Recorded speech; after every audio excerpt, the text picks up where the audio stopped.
말씀 의지하여 믿음으로 금을 던져 믿는 자에게 능치 못함 없네. 여러분 반갑습니다. 또 하루가 열렸네요. 하루하루가 하나님께서 우리에게 주시는 소중한 선물로 여겨집니다. 참 감사하지요. 오늘도 복된 하루, 힘찬 하루 살아가시게 되길 바라겠습니다. 특별히 오늘도 말씀과 함께 하는데요. 오늘 공부하게 될 말씀은 지난주에 이어서 성경 속 세계사 2편과 또 3편을 이어서 공부하도록 하겠습니다. 17강에서는 세계사 2편, 또 18강에서는 세계사 3편이 아마 진행이 될 거라고 생각합니다. 자, 그럼 오늘 생각해 볼 것은 성경 속 세계사에 나오는 2편이거든요.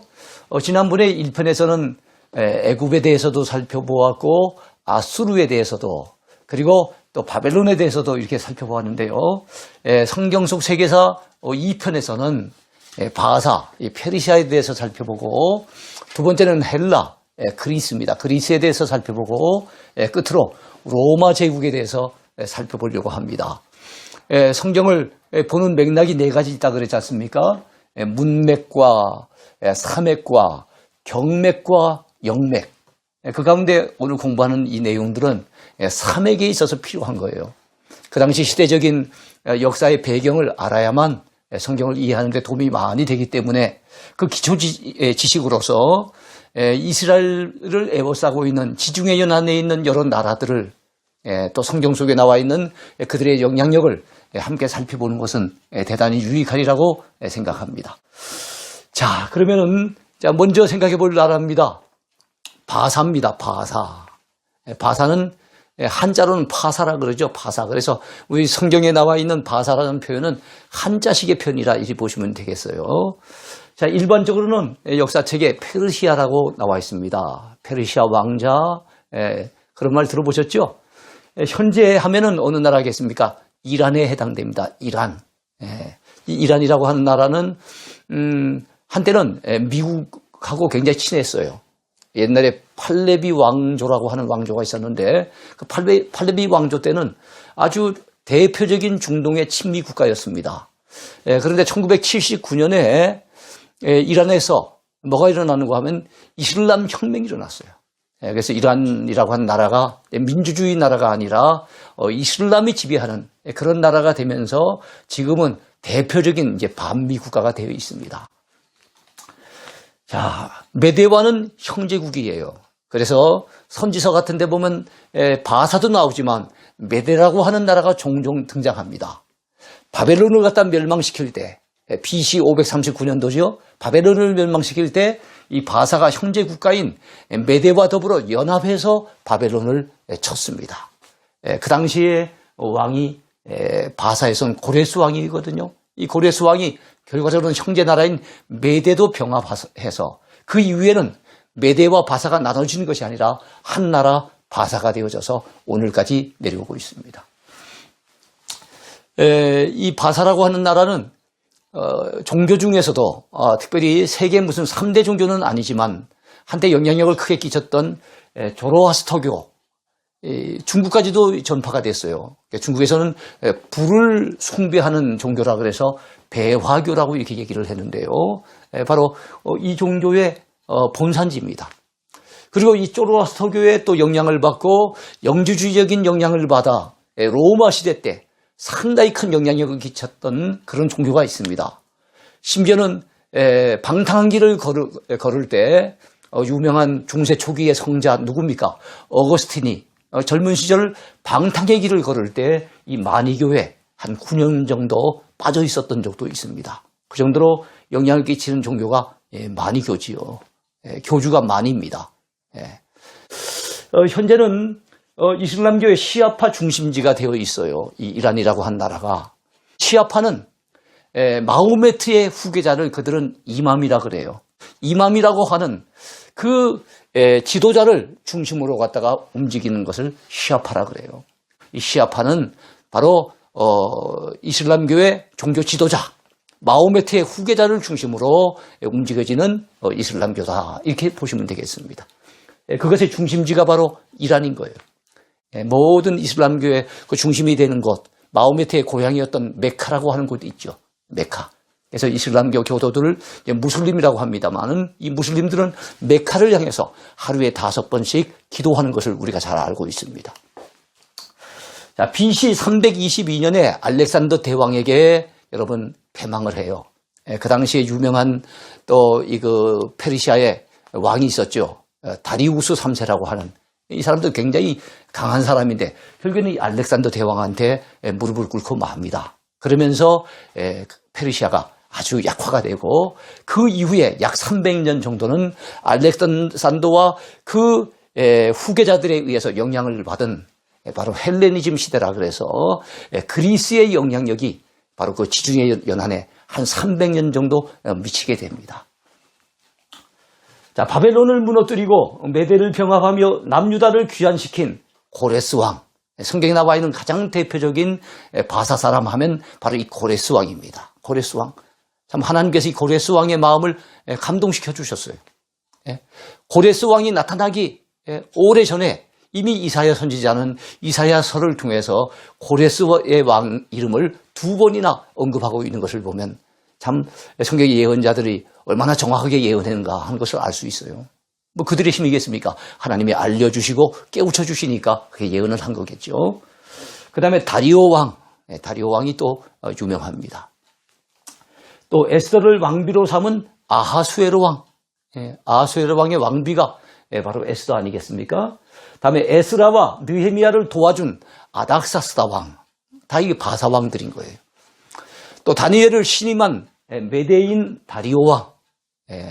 그래서 여러분 그 다니엘이 사자굴에 던져지는 것을 안타까이 여기면서 새벽 일찍이 그 다니엘의 어떤 안부를 묻기 위해서 사자굴에까지 찾아왔던 그 다니엘을 신임했던 왕이 바로 다리오 왕이에요. 다리오 왕인데 바사와 메대가 이렇게 병합될 당시에 메대 지역을 다스렸던 왕입니다.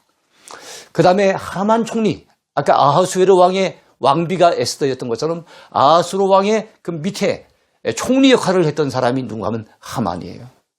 이 사람이 아주 교만한 사람인데 에스더의 오라비 누굽니까? 모르드게가 자기에게 인사를 하지 않는다는 이유 때문에 모르드게를 미워하게 되고 이 모르드게만 죽이려고 하는 것이 아니라 모르드게의 그 민족인 유대 민족을 다 한꺼번에 멸망시키려고 계획했던 아주 그 못된 총리가 바로 하만 총리입니다. 그렇지만 하나님의 섭리 가운데 완전히 역전이 되어져 가지고 하만 총리와 그의 온 가족이 여러분 모르드게를 잡아 죽이려고 높은 짱대를 준비해 놓지 않았습니까? 그 짱대 본인들이 매달려 결국엔 죽게 되고 말았어요. 이 하만의 처는 세레스고요. 빅단과 데레스라는 사람은 그 당시에 그 음모를 꾸며가지고 쿠데타를 일으키려고 준비하다가 마침 그것을 모르드게가 그것을 보고 신고했어요. 그 사람이 바로 빅단과 데레스입니다. 다 성경에 나오는 인물들이에요. 왕후 와스디. 에스더 이전에 원래 왕비는 아하수에로 왕의 원래 왕비는 와스디였어요. 근데 왕의 말을 잘 안 들었어요. 아주 콧대가 높았는가 봐요. 그래갖고 결국에는 폐위를 당한 사람 와스디입니다. 다음에 지방관 무무간이라는 사람도 있고요. 넷이 해계의 이름이 또한 등장하는데 이 해계는 궁녀를 주관하는 넷이고요. 사스가스라고 하는 넷이는 비빈을 주관하는 넷이로 그렇게 에스더서에 나타나 있습니다. 궁중넷이 하닥도 있고요. 대전넷이 하르보나도 있고요.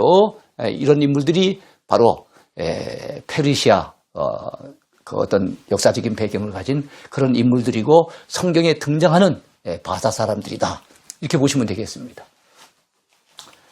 이번에는 헬라입니다. 바사를 멸망시키고 지중해 연안의 새로운 강자로 부상했던 헬라.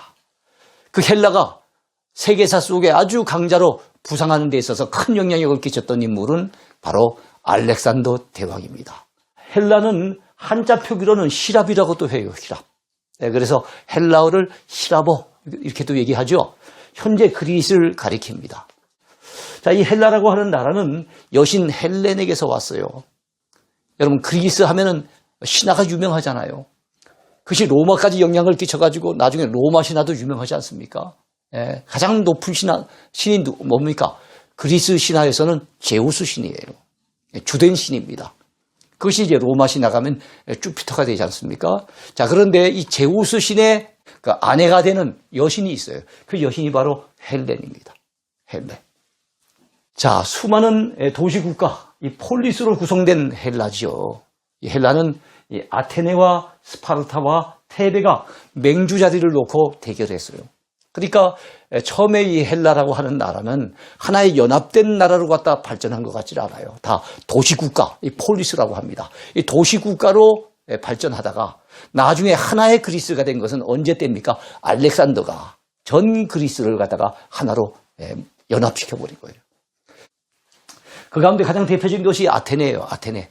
아테네는 굉장히 민주주의가 발달했고 그리고 고대 올림픽이 여기에서 나옵니다. 그리고 유명 철학자들 예를 든다면 소크라테스, 그의 제자 플라톤, 또 플라톤의 제자 아리스토텔레스 등등 서양 철학사에서 굉장히 참 거오두 역할을 했던 이런 인물들이 바로 아테네를 중심으로 활동을 했어요. 철학의 도시기도 해요. 네. 그러니까 굉장히 문화가 발달했던 곳입니다. 네. 그리고 민주주의도 발달했고요. 자, 그랬던 도시고 이 스파르타는 전쟁을 위해서 군인들을 갖다가 강력하게 훈련시키기 위해서 스파르타식 훈련하면 아주 혹독한 훈련으로 요즘도까지도 전해지고 있지 않습니까? 굉장히 그 그리스에서는 남부 지역에 위치해 있었어요. 또 테베라고 하는 또 도시국가도 있었고요. 이래서 서로 막 그냥 그 패권을 차지하려고 전쟁을 치르다가 결과로는 하나의 통일된 그리스가 되어지는 것은 알렉산더 대왕 때 와서야 드디어 하나의 통일국가 돼요. 그래서 저 북쪽에 있었던 마케도니아라고 하는 지역에 그곳의 왕이었던 이 알렉산더가 이제 마케도니아의 왕이 아니라 전체 헬라, 전체 그리스의 왕이 되고 그 여세를 몰아가지고 페르시아를 갖다가 정복을 하고 그 주변에 있는 많은 나라들을 정복하게 되는 거예요. 자, 그리스 북부 지역인 마케도니아의 알렉산더 대왕이 헬라를 정복하는데 이 사람은 20세 때 왕이 돼갖고 그때부터 정복 전쟁을 시작해갖고 만 32, 우리나라로 친다면 33살에 그만 모기에 물려서 열병으로 죽었다 그래요. 헬라를 알렉산더 대왕이 정복할 때가 BC 335년도인데요. 그 이후에는 알렉산더 제국이 헬라의 전통을 계승하는 그런 제국이 됩니다. 그때부터 헬레니즘 문화가 싹이 드는데요. 알렉산더가 그렇게 일찍 죽었습니다만 그의 휘하에 가장 대표적인 장수가 4명이 있었어요. 이 사람들은 알렉산더의 친구이면서 그래서 어린 시절부터 같이 자란 친구이면서 또한 알렉산더를 뒤따르는 아주 훌륭한 장군들이었어요. 그래서 그 장군들 4사람에 의해서 알렉산더의 제국이 4수로 나눠지게 됩니다. 자, 알렉산더. 이렇게만 보면 참 사람이 참 부드러워 보이는데요. 근데 알렉산더라고 하는 사람은 부드럽긴 부드러웠대요. 아주 이 마음은 굉장히 강해가지고, 그리고 그 군대가 얼마나 강한지 상대방이 알렉산더 군대가 온다 그러면 그 미리 대비를 한답니다. 그런데 대비를 막 하고 있는데 자기네들이 생각했던 것보다 더 빠른 속도로 알렉산더 군대가 덮쳐보니까 예상했던 것보다 더 빨리 오니까 감당을 못한다. 어쨌든 굉장히 막강한 군대를 이끌고 있었어요. 그렇지만은 그는 굉장히 마음은 또한 따뜻해서 어느 나라 갔든지 간에 헬라어를 배우고 헬라 문화를 받아들이고 그런다고 한다면은 왜냐하면 알렉산더 대왕이 생각해 봤을 때 헬라는 문화가 굉장히 발달한 나라인데 그에 비했을 때 다른 나라들이 너무 쉽게 말해서 문화적으로 뒤떨어져 있는 것을 안타깝게 여겼다는 거예요. 이 알렉산더는 세계 헬라화를 꿈꿨대요. 그냥 받아들이라고만 안 받아들이니까 그것을 정복해서 그래서 헬라의 그 우수한 문화를 갖다 전달을 했다고 이런 얘기를 해요. 그래서 만약에 알렉산더의 그 요구를 갖다 받아서 헬라어를 배우고 헬라 문화를 갖다 배우게 될 경우에는 여러분 그 나라의 임금도 그 자리에 그대로 놔두고 그 나라의 종교도 인정을 해주는 아주 이런 유화 정책을 썼다 그래요. 좀 전에는 너무 부드러운 얼굴이었는데 그래도 이 정도 얼굴 되니까 그래도 이제 정복자 같은 느낌이 들죠. 자, 알렉산더 사후에는 아까 말씀드렸지만 그의 부하이며 매제인 카산더라고 하는 사람이 바로 그 그리스 지역을 맡아서 다스리게 됩니다. 후에는 로마의 지배 아래 들어가요. 로마가 이 헬라를 갖다 물리치고 세계 패권을 잡은 것은 예수님 오시기 한 50년 전, BC 50년경 되면 이제는 더 이상 헬라 시대가 아니에요. 그때는부터는 이제 로마 시대가 시작이 되는 거예요. 서양 철학의 발상지이며 서양 문화의 양대 조주 중 하나인 헬레니즘의 원류를 이루는 곳, 그것이 바로 그리스입니다. 그래서 서양 사람들의 정신을 알려고 한다면 적어도 두 가지 사상은 알아야 돼요. 서양 사람들의 그 정신세계의 그 밑바탕에 있는 두 가지 사상. 하나는 헤브라이즘, 히브리 민족에서 영향받은 바로 기독교 사상. 그것이 서양 사람들의 밑바탕에 깔려 있어요. 두 번째는 헬레니즘, 그리스 사람들에게 영향을 받아서 인본주의적이고 또 민주적이며 이성 중심의 어떤 사고를 가진 이런 사고가 바로 이 유럽 사람들 그 밑바탕에, 달리 말하면 서양 사람들의 밑바탕에 있다는 거 참고적으로 아세요. 그 양대 조주 가운데 헤브라이즘은 그 출발이 이스라엘이지만 헬레니즘의 출발점은 바로 이 그리스입니다. 고대 민주주의의 꽃을 피우기도 했어요. 가장 대표적인 시대가 바로 페리클레스 시대입니다. 근대 민주주의는 영국으로부터 시작이 됐죠. 그러나 고대 민주주의를 따져 올라가면은 바로 그리스, 그 가운데서도 아테네로부터 시작이 됐어요. 이 페리클레스라고 하는 분이 아주 훌륭한 왕입니다. 그리고 바로 그 시대 때 머리를 세워놓고 하면 그리스의 수도인 아테네에 가보면은 거기 대표적인 유네스코에서 지정한 인류 문화, 인류의 어떤 그 문화재 가운데 제1호가 되는 게 있어요. 그 1호가 뭐겠습니까? 파르테논 신전이에요. 파르테논 신전. 파르테논 신전이 바로 이 페리클레스 시대에 세워졌다 그래요. 이 페리클레스 시대에 세워졌던 파르테논 신전은 자발적으로 아테네 시민들이 정말로 자기 나라의 어떤 자긍심을 위해 가지고 스스로가 이게 돈을 내 가지고 그래서 그걸 세웠다 그래요. 자, 헬라어는 알렉산더 시대 이후에 로마 제국에서도 동로마 지역에서는 뭡니까? 공용어로 각광을 받습니다. 자, 헬레니즘 시대 때 계속 공용어가 헬라어였어요. 그리고 로마가 여러분 지배하는 그때에도 초기에는 공용어가 헬라어였어요. 그리고 서서히 로마가 둘로 나눠지는데 서로마와 동로마로 나눠지죠. 그때 서로마 쪽은 라틴어가 이제 중심이 되는 반면에 동로마 쪽은 여전히 헬라어가 공용어가 되더라 하는 거예요. 자, 제우스 신을 비롯한 여러 신을 섬기는 다신교 경향을 띄었어요.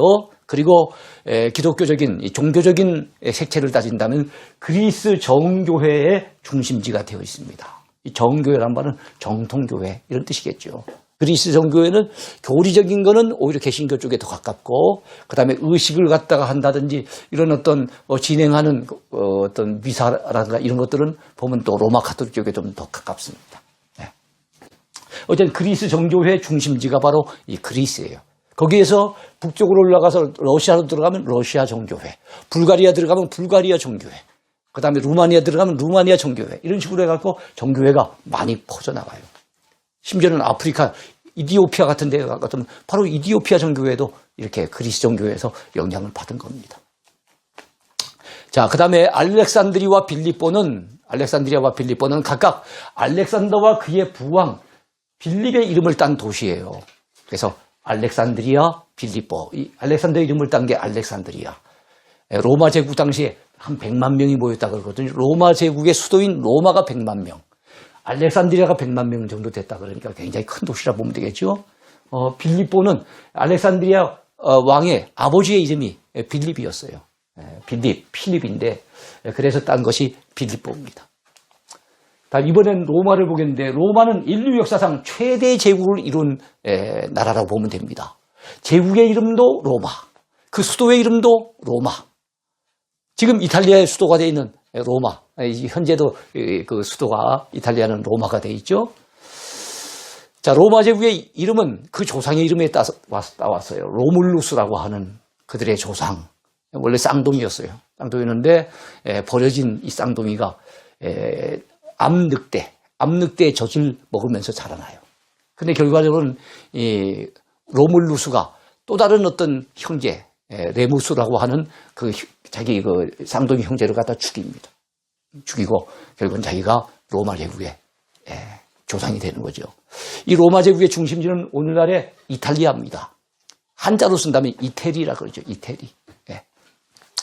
자, 이탈리아에서 출발한 로마 제국은 유럽의 여러 지역과 소아시아 그리고 아프리카 북부까지 그 판도를 넓혀갑니다. 그 이전에 알렉산더 대왕의 제국도 굉장했지만 더 판도가 넓어졌다 보면 됩니다. 자, 그러니까 여러분 그 넓은 지역을 갖다가 다스리려고 한다면은 곳곳마다 로마에 대해서 대항을 해갖고 혹시 쿠데타가 일어날 수 있잖아요. 그럼 빨리 가서 제압을 해야 되니까 도로가 잘 닦여야 되잖아요. 그 다음에 로마의 그 많은 나라를 갖다가 여러분 공평하게 좀 잘 다스리려면 법 제도가 잘 정비가 되어 있어야 되겠죠. 그래서 로마 하면은 이 도로가 잘 닦였어요. 특별히 군도, 군인들이 달려갈 수 있는 군도가 잘 닦였는데, 간선도로, 직선도로 이걸 같이 합치면은 약 15만 킬로 정도.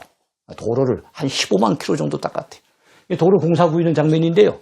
맨 밑에는 모래가 있고 그 위에는 자갈이 있고 그 위에는 모래와 자갈에다 시멘트를 부어가지고 하고 그 위에다가 여러분 넓적한 돌을 갖다 해가지고 상당히 단단하게 했어요.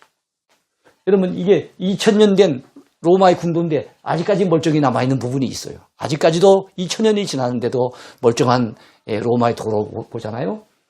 이거는 아마 미국 인디애나주 같은데요. 이게 6년밖에는 안 된 도로인데 곳곳마다 막 패여 있죠. 미국은 좀 나죠. 우리 한국은 뭐 도로 닦으면 얼마나 땜질을 많이 합니까? 근데 2000년 된 도로가 아직까지도 멀쩡한 데가 있다 그러니까 그 당시 로마의 도로 닦는 기술이 엄청났다는 것을 알 수가 있습니다. 원로원 중심이던 로마가 황제가 다스리는 로마가 됩니다. 이거를 제정 로마라고 얘기하는데요. 자, 그것은 줄리어스 시저의 양아들 옥타비아누스 때부터예요. 사실은 이 줄리어스 시저가 황제가 되려고 시도를 했어요. 그런데 브루투스라고 하는 자기가 총애하던 사람한테 생각지도 아니하게 결국에는 피살을 당합니다. 그래서 브루투스 너마저라고 하는 말이 유명하잖아요. 시저가 그 당시에 로마를 갖다 강대한 로마를 키우는데 큰 역할을 했던 사람이에요. 세계 4대 영웅 중에 한 사람이라 그러잖아요. 사람은 보고 싶은 것을 보고 듣고 싶은 것만을 들으려고 한다. 뭐 이런 표현들 요즘도 쓰지 않습니까? 그 시저가 했던 말이에요.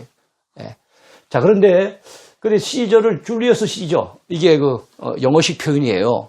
그러니까 줄리어스 시저 이 줄리어스에서 온 게 뭔가 하면 줄라이 오늘날 7월 달을 줄라이라 그러죠. 시저의 생일이 바로 그때 있었다는 거예요. 그래서 시저를 갖다가 그 당시 말인 라틴어로 발음을 하면 카이사르가 됩니다. 카이사르. 이 카이사르를 성경에서는 가이사라고 얘기한 거예요. 그래서 자신은 황제가 되기를 꿈꿨지만 황제가 되지 못했어요.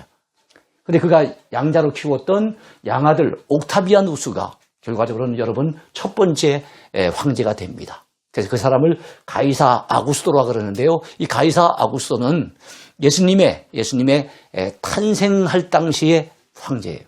그러니까 첫 번째 황제가 예수님 탄생할 당시의 황제라는 거예요. 이해하시겠죠? 가이사 아구스토.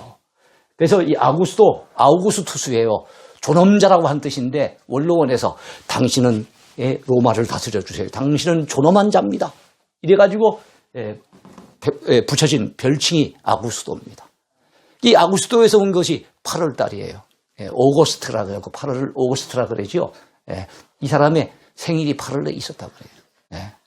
초기의 황제들은 가이사 아우구스투스, 그 다음에 그의 아들 티베리우스, 칼리큘라, 클라우디우스, 네로 등등이 있어요. 이 네로는 정신이 좀 이상한 사람이죠. 자기 어머니도 죽이고 했던 사람 아닙니까? 그랬던 사람인데 이 네로가 갖다가 시 한 편 쓰겠다고 로마를 갖다 불을 지르잖아요. 로마 시민들이 막 불같이 막 일어나게 되죠. 그러니까 그걸 감당을 못하니까 뭔가 희생양을 갖다 찾아야 될 것 아닙니까? 기독교 신자들에게 그 책임을 돌렸어요. 뭐라고 합니까? 기독교 신자들은 불을 좋아하는 사람들이다. 그놈들이 불을 냈다. 왜냐하면 그들은 평소에도 불을 좋아해서 자기 신에게 불을 내려달라고 늘 기도한다는 거예요. 무슨 불이겠습니까? 성령불이죠. 그리고 이 기독교 신자들은 아주 이거 참 진짜 짐승 같은 사람들인데 왜냐하면 사람의 살을 먹고 사람의 피를 마시는 놈들이다. 이런 거예요. 그럼 뭘 얘기하겠습니까? 예, 성찬식 하는 걸 갖다 그렇게 빗대는 거예요. 그래서 네로 황제 당시에 어쨌든 우리 기독신자들이 참 엄청나게 핍박을 받았습니다. 로마 제국의 판도가 넓어짐에 따라 콘스탄틴 대제는 330년에 수도를 콘스탄티노플로 옮기게 됩니다. 이 콘스탄티노플 자기 이름을 땄어요. 원래 이름은 비잔티움. 예, 그리고 오늘날의 이름은 이스탄불이에요. 예, 터키의 수도는 아니지만 터키에서 가장 큰 도시입니다. 그리고 가장 유명한 도시죠. 예. 자, 로마와 콘스탄티노플로 로마의 중심이 둘로 서서히 갈라지면서 나중에는 서로마와 동로마로 나누어지게 됩니다. 자, 로마 제국이 동서로마로 분리되게 된 것은 395년에 데오도시우스 황제. 이분은 우리 기독교로서는 또 잊을 수 없는 분이죠. 로마의 종교는 기독교다. 그래서 국교화를 선언했던 사람이 데오도시우스 황제거든요. 그랬던 사람인데 그의 두 아들에게 각각 동서로 갔다 로마를 나누어 줍니다. 그러면서 서서히 동서로마가 분리가 되는 거예요. 자, 동로마를 비잔틴 제국이라고 얘기를 해요. 비잔틴 제국. 서로마는 라틴어가 통용이 되고 동로마는 헬라어가 통용이 됩니다. 헬라어. 그러니까 언어가 달라요. 벌써. 그 다음에 서로마는 법 중심의 문화였지만 동로마는 바로 그리스를 중심으로 한 지역이기 때문에 그리스 철학이 발전했잖아요. 그래서 철학 중심의 문화라고 하는 그런 특징적인 차이도 있었어요. 그러니까 여러 가지 지리적으로도 멀리 떨어져 있고 중심지도 서쪽은 로마 시티입니다. 그 다음에 동쪽은 콘스탄티노플. 중심지도 다르고 사용하는 언어도 다르고 그 다음에 문화적인 특징도 다르고 이러다 보니까 서서히 두 로마가 나눠져 버리는 거예요.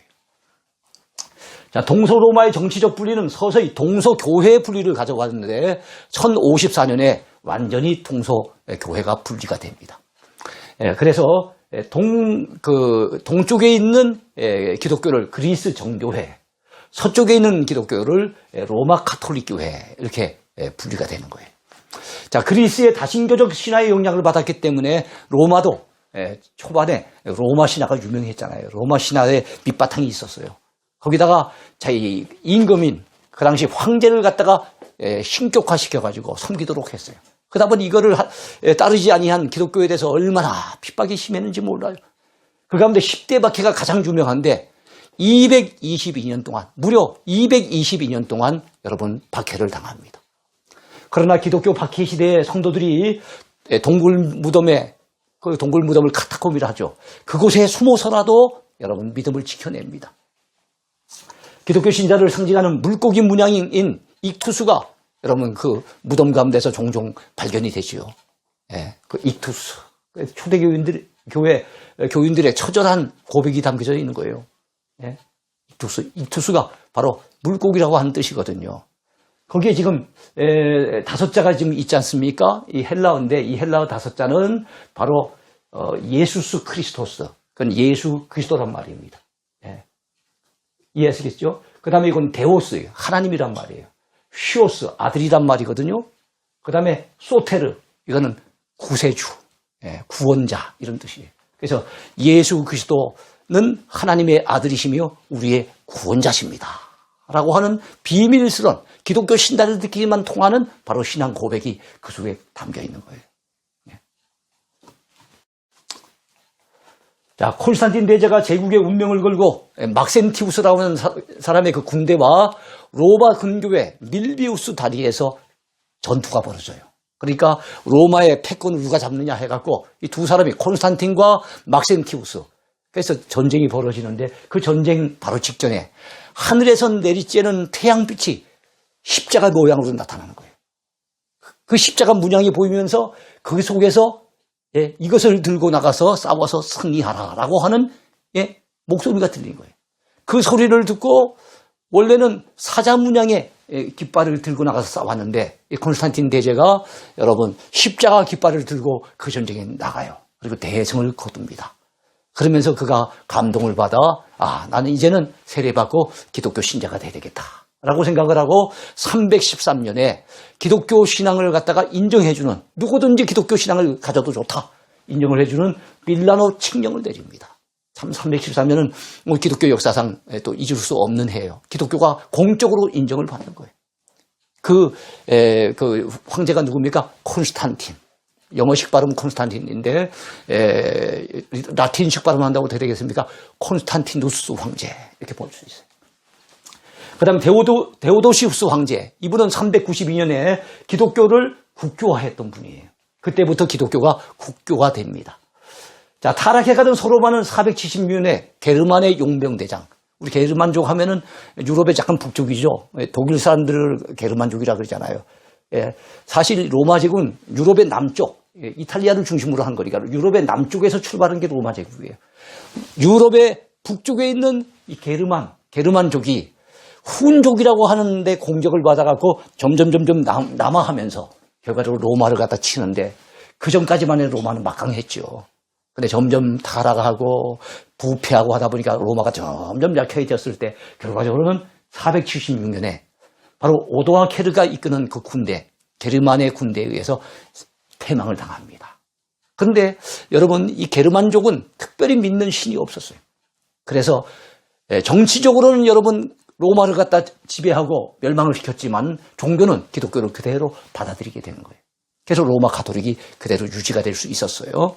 동로마는 그로부터 한 1000년이 더 갑니다. 1453년까지 가는데 1453년에 오스만 투르크족, 오늘날의 터키예요.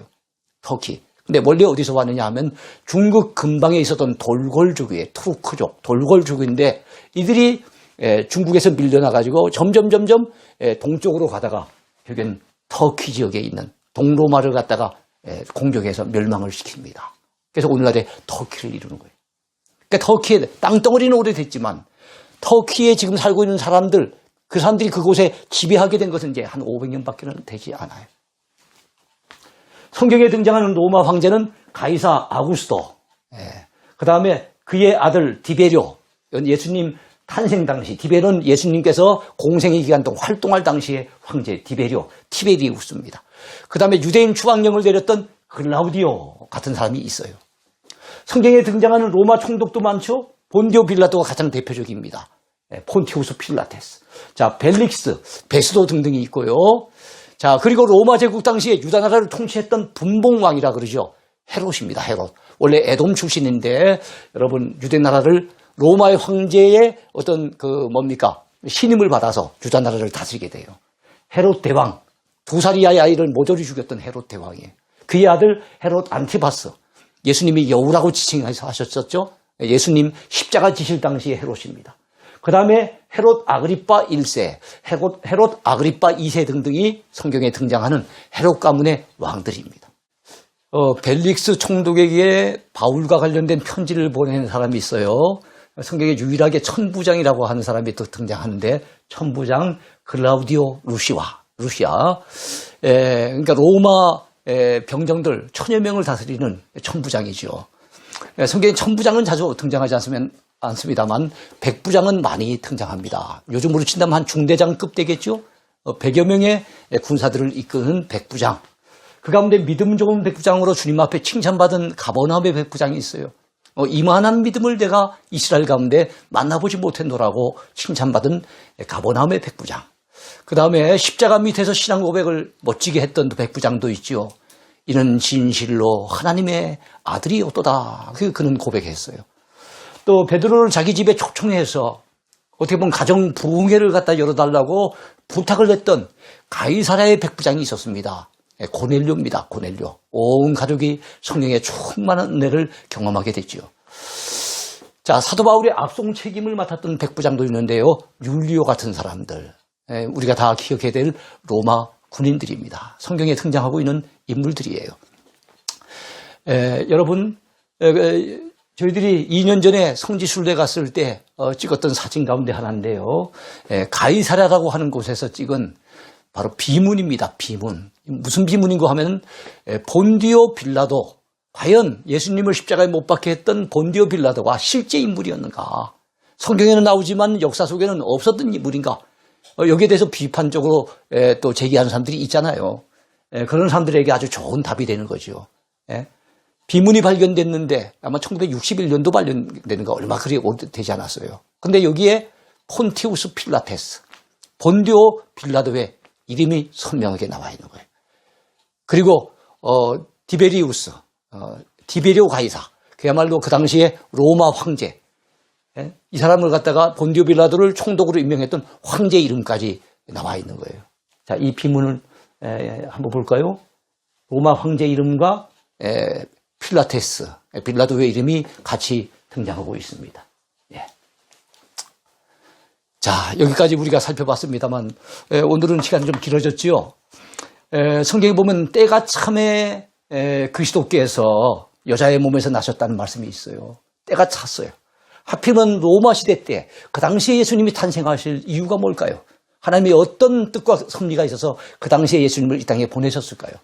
그때는 로마 군도가 잘 닦여져 있어서 세계 곳곳마다 복음 들고 있는 복음의 전사들이 어디든지 달려가기 쉽도록 그렇게 도로가 정비되어 있었습니다. 그 다음에 헬라라고 하는 공용어가 있어서 이 헬라 하나만 들고 있으면 어디든지 나가서 또한 복음을 막힘없이 거침없이 전할 수 있는 그런 시대였어요. 그게 얼마나 감사한 일입니까? 하나님께서 그 다 예비하신 그때 우리 예수님을 이 땅에 보내주신 거지요. 하나님의 은혜와 섭리가 놀랍지 않습니까? 오늘 강의 여기까지입니다. 감사합니다.